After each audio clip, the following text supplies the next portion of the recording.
How effective are drilling exercises? Is it better to master a skill set through repetition or keep things interesting through more authentic approaches? In this episode, we're talking drilling exercises and their place in the language classroom.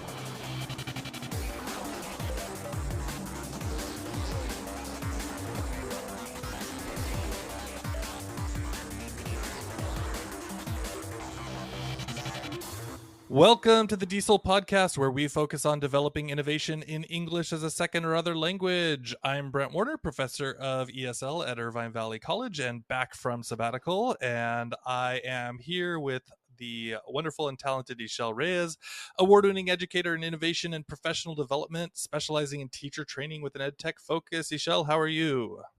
I am so happy to have you back on a similar time zone. Similar time Welcome zone. back, Brent. Thank you so much. Until one of us travels again, then we're That's doing right. a little Then easier to line things ping-ponging up. again. Yeah. All right. Well, Brent, today we're going to, as you always say, jump right in. Great. We are talking about drills, language drills, and most of us are familiar with drills because there's something we had to, there's some kind of a pattern practice that we had to practice in our own additional language learning. As we know, these drills are part of the audiolingual method, the methodology that was very popular around the 1950s and 1960s. But what I found is that drills actually originated in Army language training programs in the 1940s. And so that's actually pretty interesting. I found that our traditional choral drill or repetition drill is called the Army method. What a surprise that drills come from the military. Yeah. So, of course, we know Mr. Skinner and Skinner dogs. He was a behavioral psychologist, and so the premise of his methodology was that language learning was basically the result of mechanical habit formation, and that this habit formation was best developed through extensive drilling. But we know a little bit better now. And there's a big old but. So I kind of wanted to break down the categories and functions of the drills. I mean, we're familiar with many different types of drills, and I think if you simply do a YouTube search, you're going to find several different names for different types of drills. But they fall into three basic categories. And Brent, feel free to piggyback on any of these. But there's your mechanical drills, where the focus is in error correction. So errors must be avoided at all costs in order not to habitualize them. And so an example of this is I have memorized so many Arabic phrases from my days of studying Arabic, and the focus was on not making any mistakes. And I can tell them to you in order, but really out of context. Maybe I don't even know what it means anymore. But very mechanical. I don't even know if I have the intonation correct. But that's okay, because so let's just talk about a little bit about the value of that, because I think one thing that I like to compare this to a lot is sports. So we're just done watching the Olympics right now, right? It's kind of wrapping up, and like when you build those skills in we were just watching volleyball, right? And it's like, just even a basic serve, like you have to just practice that over and over and over and over again, right? And so we are going to see places, and we'll get more into this a little bit later, but you're going to see places where you go, okay, to learn the skill, to get the skill going, right, you do need to repeat something over and over again. And so that's kind of this mechanical part, I think, which is just like, hey, let's just get the process, let's just build that quick habit. And then later, as you become better and more professional with these things, then you can change the way that you do it and change your techniques, right? But I do have respect for that mechanical version as it needs to be applied. Okay. And so, as you're saying, as the learner becomes a little bit more independent in their production, then you have another category of drills, which is meaningful drills, where the message must be understood. So that must be understood before a response can be given. And so again, you're starting to see the moving away from that robotic, like, hello, how are you? My name is, I'm fine, thank you, and you. where it's like you might switch the "I'm fine, thank you" to "I'm so," right? Right, right. And so the message is understood.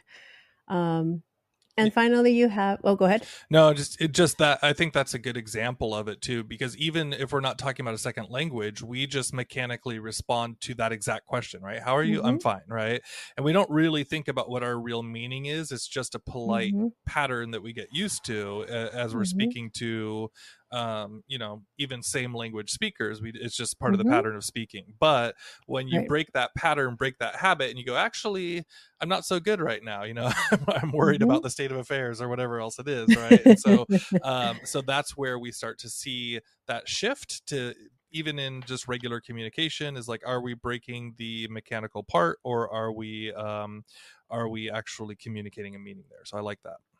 Mhm. And then another category, which is I would say it's higher in the I guess in the independence of language production, is the communicative category, Mm, communicative drills. So in this case, there are no right or wrong answers other than the form that's produced. And I think well, in my classrooms, I focus heavily on this because I want students to have more self-esteem and I want them to take risks without being afraid of mm, what that answer might be. And sometimes they'll, if they have been drilled with mechanical type drills, they'll look at me to see if it's the right answer. mm-hmm, And mm-hmm, so it's almost like you're moving through the zone of proximal development within drills, right? mm-hmm. Um, you're sort of letting them on their own and exploring with language. Yeah, so it's taking off the scaffolding more, really kind of getting Right. into that whole idea. So okay, so then we can talk about different levels here. Essentially, we're Hmm. there's different levels of the drilling, right? Which is like Hmm. hardcore, just get the form. Okay, start to Hmm. understand the meaning. Okay, let's drop most of it since it's all there. Now we can move into that actual communication. Okay. Right. Right. So then there's a lot of different research, and you show like kind of in my move, I left the research to you this time around. But Okay. what were some of the key things that you had found as we're kind of going through this stuff? So, well, I found I was actually expecting to see a lot of drills don't work. You need to leave drills out of the classroom. But a lot of the research that I saw, I think there's about three different ones. Um, and these were, um, this was research done overseas in other classrooms, language classrooms, that they found drills to be useful in helping students to gain the self-confidence they needed in order to achieve a slightly higher level. Mm, And it sounded like it was mostly in places where it was emerging English, or it was the beginning of students sort of exploring language. And then, of course, I did run across an article that said the evidence. This is the title: "The evidence is in, drills are out." mm-hmm, And that I can't, I didn't write down the year, but it's not necessarily a brand new article, and it really talked about how there's a lot of monotony in drills, and then the fact that drills are not contextualized that actually does a disservice to the students, which I think we all agree with that. I think that language without context is just it's empty. So. Yeah, so I just want to talk about this for a minute because I think I have a lot of the times bought into this narrative as well, right? It's like, hey, Mhm, this stuff is boring for the students, and it's not particularly fun for the teachers, right? And so there's a big movement several years ago about getting away from the packets, right? Like the printed out packets, and just fill out the packets and be done with it, right? And I definitely think that there's a lot of teachers that over rely on those packets because essentially packets are drill activities for the most part, mhm, right?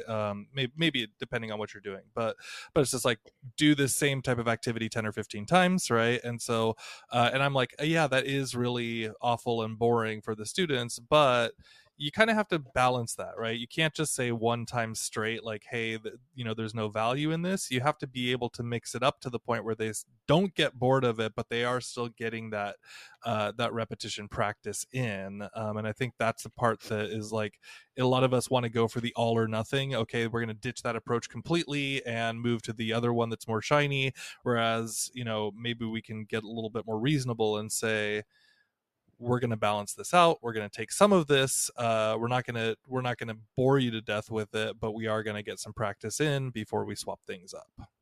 Mm-hmm. And I do have to say, recently I had a student who came in with just emerging language, very emerging language. He can understand, but his output doesn't come yet. He needs that time. And for him, simply having him ask a question like, can I go get some water? Can I go blah, blah, blah? I had him do drills for that. And it's the only way that he could gain the confidence to try to ask me a question. And I don't care if the question was wrong. I wanted him to at least start. But for him, that was the little bridge that he needed. Yeah. Great. So are there any other anything in the research that talks about benefits then here? I mean, we're talking about drawbacks and benefits, I guess. I just want to make sure we cover everything here. Yeah, so I found that in, and we'll link these in the show notes because there's maybe 4 or 5 different articles, but 3 of the articles that looked at students using drills as part of their language development, they found, or the researchers found that there was a significant, I'm not going to say what they didn't say, it wasn't extremely large influence, but there was a significant amount of growth for them to place drills as something that should still be used in the classroom. And that had to do with the production that the students were able to give. So I would say, in spite of the criticism, maybe because we've overgeneralized drills and used them in every single activity and we just went overboard. But the fact still remains that drills do have a place in the classroom if they are balanced and if the objective for the drill is met. Yeah. So I don't think it's just a random like busy work activity. You have to really plan and think what you're going to accomplish with it, and then assess whether it's working for that group, because maybe it's not for every single group. Yeah. So I think what our kind of agreed understanding here is that many teachers have moved away from drills because of some of these reasons or the concerns about them, but it's also worth looking at, again, coming back in and saying, hey, is the modern approach of fully communicative approach or whatever, is that the best thing, and how do we mix these things in again to help our students in the best ways? So all worth considering. All right, so you can sign up for the newsletter at diesel.org/book. As I mentioned before, so we've been off for a few episodes. We did some repeat episodes, but I have been working on this book, Edtech for Multilingual Learners, which is going to be coming out for ISTE. I'm so excited. Yeah. So, and I'm mostly done with the first draft. I've got a little bit left to do, tiny little dots of things to do, but the first draft is basically in and submitted. And so if you're interested in that, and also just other regular DIESOL updates, I'm going to be using this as kind of my my all things mail letter. You can go sign up for this at diesel.org/book. That's DIESOL.org/book. And as we get a little closer, there'll be freebies and giveaways and chapters advances and all sorts of opportunities in there. So if you are interested in that, please do feel free to sign up and join the mailing list. All right. So let's talk a little bit. I mean, we talked a little bit before, but just about the different criticism of drills and sort of summarize it. The most common is that it's lack of communicative value. They're mechanical and they don't necessarily aid significantly in the fluency development of our students speaking. They're really focused on, again, habit formation, memorization instead of meaningful conversation, which is where we want our students to go. So if we don't want to just give them something to sound like they're speaking English, right? Yeah, That's one. Go so ahead. yes, we'll get into that, but I'm just gonna respond as we go through these, and we'll see if Hmm. I repeat it again later. But again, that same thing, right? Where we talk about, if we're talking about I'm thinking about skiing and Winter Olympics now, I guess, switching my Olympics Hmm. times. But when you learn how to ski, you have to learn those fundamentals, those true basics, and Hmm. then you can start to, go on the moguls and have fun and enjoy the process. But at the beginning, like, it is about understanding how your muscles move and like which ways to turn things and doing all those things. So just keep that in mind, right? And I don't mean beginning like as a beginner level, right? It's like any new thing that you're doing, you need to figure out the mechanics of it, right? And then you learn, and then you internalize it and process. So I'm actually I mean, I do understand the idea that there's lack of communicative value up front, but at the same time, that pattern then allows for greater communication later on. So there's the other criticism is that they're output oriented in nature. Mm-hmm. It means that students or the drills focus on producing language rather than understanding and processing it. Mm-hmm. And this definitely limits the effectiveness in helping learners internalize the linguistic system. And for me, I know you're going to comment on the positives of this, but it reminds me very much of the automatic. When you go overseas and someone finds out you speak English, so they want to practice all the English they know, Mm-hmm. right? And if you just simply respond with an answer they are not expecting, it throws them in a loop and they get very worried about what they're about to say next. So I'll tell you, I don't know if you saw this online, but Ed Campos is one of the great Yes, teachers out here. yes, Yeah, he came and Ed visited me in Campos. Japan, and so we were hanging out in the Umeda train station, and some Japanese guy came up to us and did exactly this, right? Like exactly this. And he was like, just wanted to practice some English, clearly had no, like, I mean, it was just, this happens sometimes when you're traveling in different Yeah, countries, right? and So it's fun. It's part of that. yeah, but he very much did this, and he's like, you know didn't have enough vocabulary to even do this accurately. So he's like, do you like pan? And so, like, we were eating bread, right? And so pan is Oh, Japanese. Pan, Yeah, Pan. Okay. Japanese pan is bread, right? And so he's like, do you like pan? Do you like pan? And so I knew what he was saying, Yeah, but but Ed's like, did what? Ed Like, know? and he's like had no idea. And Pan. so, but he was just trying. And then, like, anytime you gave an answer that wasn't exactly yes or no, he didn't understand Hmm. what we were saying, right? Hmm. And so Right. for sure, this is exactly what's happening, right? Is like he's just trying to repeat these patterns that he had learned at some point in the Hmm. past without really understanding what it means or being able to process the meaning, and then just kind of applying, you know, whatever he could grab onto to try to communicate. And so this is exactly where he was, and it's a fair criticism. I mean, I understand where the problem Yeah, is. Yeah. I get it. It's the same with me when, I use my Arabic and it's like, oh, they said something fancy from another tribe, another dialect. It's like, I don't know that one. So the other criticism is, of course, as we've said before earlier today, that there's a potential for monotony.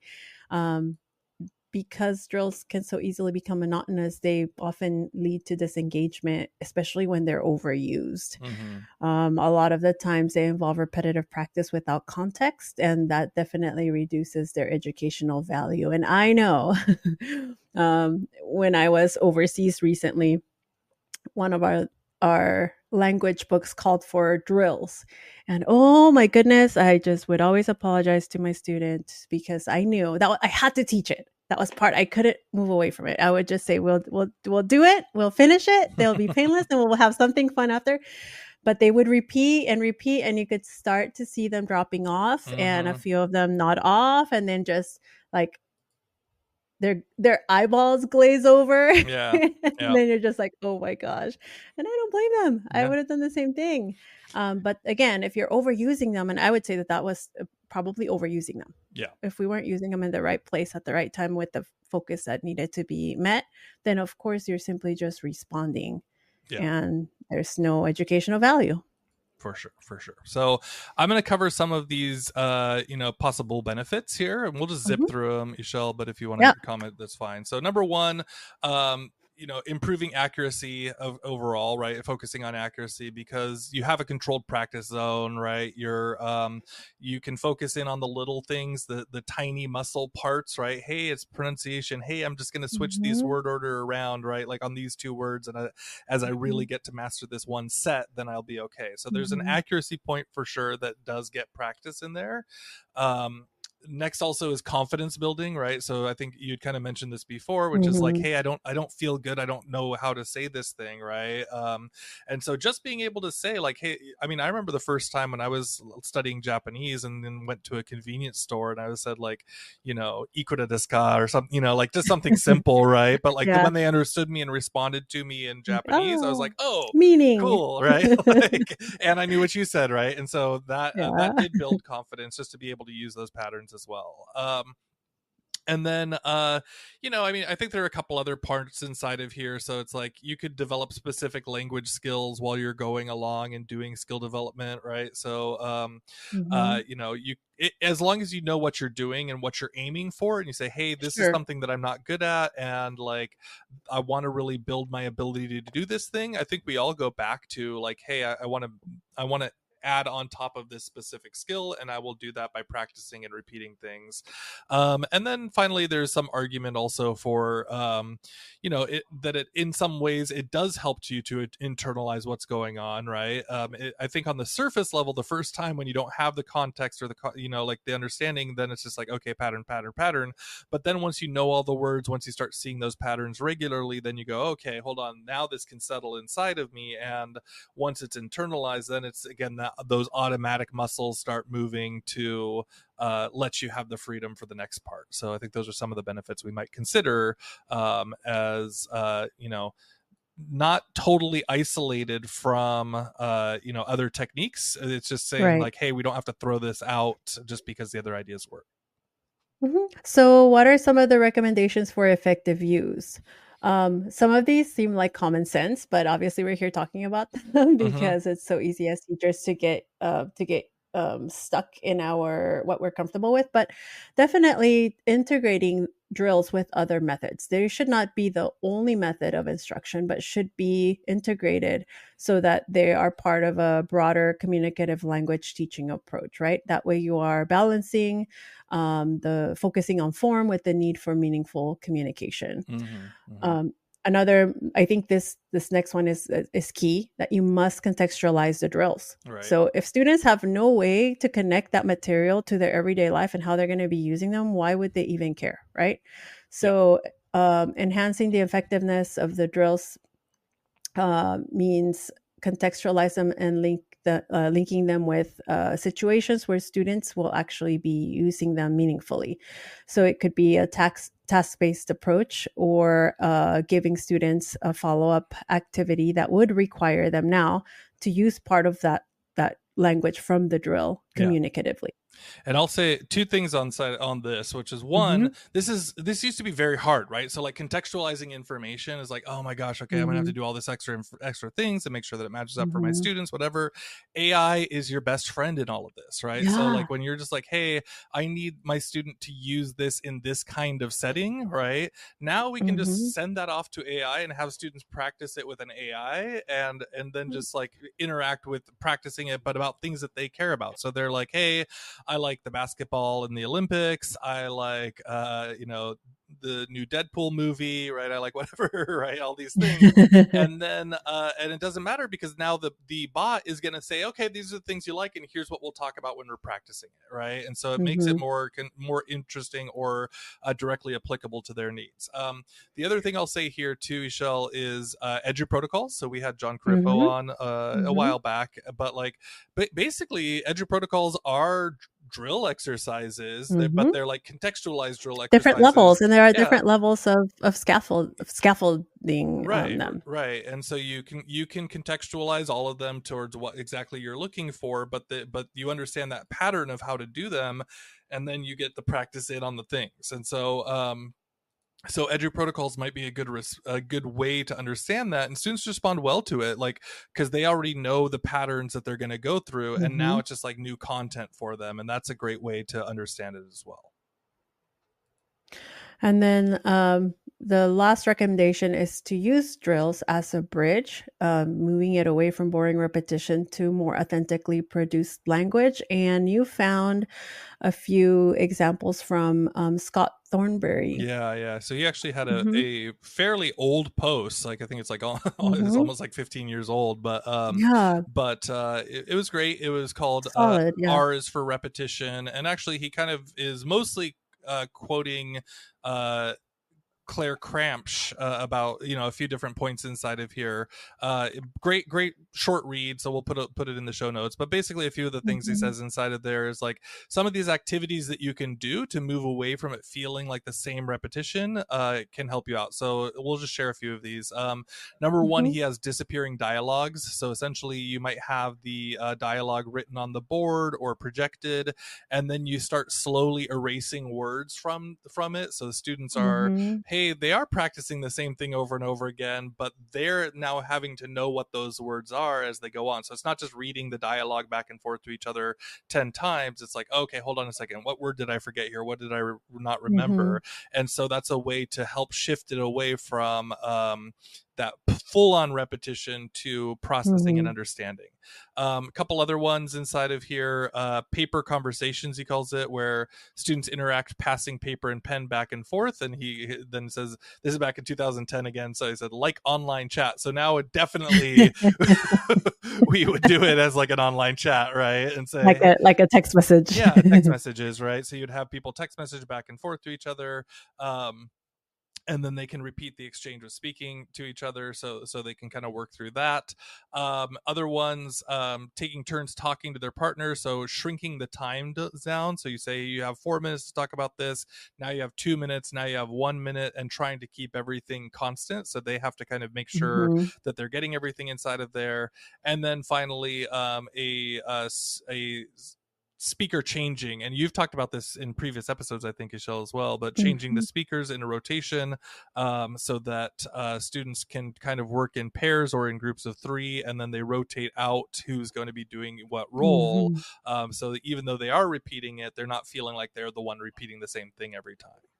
No, and of course they hear each other change things around, and so they're learning and they're co-constructing meaning out of those exchanges. So they do have a useful place in the classroom. Absolutely. So I suppose, in summary, there are limitations, but if you are thinking about them thoughtfully and in combination with other teaching strategies, then they can be effective. That's right. All right, it is time for our fun finds. And my fun find's a little old now because I found out about this at ISTE, which was back in June. Mm-hmm. And this is the uspto.gov/kids website. It's the US Patent and Trademark Office website. Okay. And I probably would have never thought about this, except I attended a session, and they've actually, so the Patent and Trademark Office has, of course, the patent and trademarks to every invention out there, or anybody that has some kind of discovery. And so they've set up this really beautiful section. It's for kids, but you could use it with adults. And they've blended a lot of AI and chatbot interactive activities to look at inventions and discoveries, and it's actually really, really well done. So if you head over to uspto.gov/kids, there's a ton of activities that can actually be very useful for communicative activities in a language classroom because of the way that they've set them up. So check that out. Great. What do you have? Mine is my last, probably my last Japan one. So I know there's still a lot of people traveling to Japan right now, and so if you're Mm-hmm. in Tokyo, there is a great coffee shop called Glitch Coffee, Glitch. Really excellent single origin coffees inside of there, and actually, like they did a great job of really pulling out unique tastes and things. So my wife ordered a latte, but she got this one that was like from this like peach flavored coffee, but it's not flavored coffee. It's coffee with Right. notes of peach, right? But it wasn't peach. Sorry, it was melon. But it was so powerful the way that they Mm. had extracted it, and they did like a nitro pull on it or whatever. And so she's like, "Oh, you put syrup in here," and they're like, "No, this is just coffee." Like, but they're so good at it, Wow. and they're so like they have such strong ability to work with their coffee. Mhm. So Glitch coffee, a little bit expensive. Definitely, there are some really, really expensive cups in there. But if you are a coffee aficionado and in Tokyo, this place shows up on like Instagram things all the time, whatever. But it's really worth going to. For the show notes and other episodes, check out diesel.org/107. You can also find us on YouTube or Instagram at DieselPod. I'm Brent Warner. You can find me around the internet at Brent G. Warner. And I'm Michelle, Ixy_Pixie. That's IXY_PIXY. Thank you so much for listening to the Diesel Podcast. See you next time. We'll see you soon. Bye.